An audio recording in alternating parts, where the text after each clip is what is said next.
චීනය සහ නේපාලයේ ටිබෙට් දේශ සීමාව ආසන්නව පිහිටි නේපාලයේ රසුවා ප්‍රදේශයට අද දින එනම් අගෝස්තු 26 වන දින හදිසි ගංවතුර තත්ත්වයක් ඇති වී තිබේ. මෙම ගංවතුර තත්ත්වයට හේතු වී ඇත්තේ හදිසියේ ඇති වූ භූකම්පනයක් හේතුවෙන් ක්ෂණිකව ග්ලැසියර් හිම දියවීමක්ය.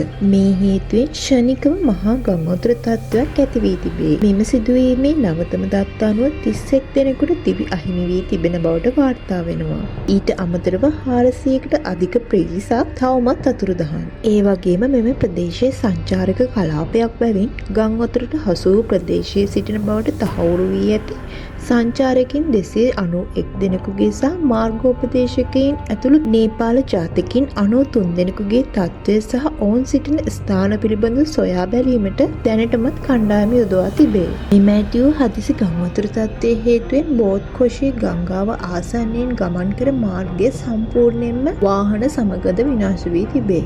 ඊට අමතරව ජලාශ වේලි සහ ගොඩනැගිලි රැසක්ද මෙයින් හානි සිදු වී තිබේ. මෙම හදිසි ගංවතුර තත්ත්වයේ හේතුවෙන් ඇති වූ මඩ හේතුවෙන් ජනතාව මුදවා ගැනීමේ මෙහෙයුම් වලට දැඩිව බාධා වී තිබේ. මෙවැනි සිදුවීම් එසනින් දැනගන්න රැඳෙන්න විශ්ම තරණයත් සමගින්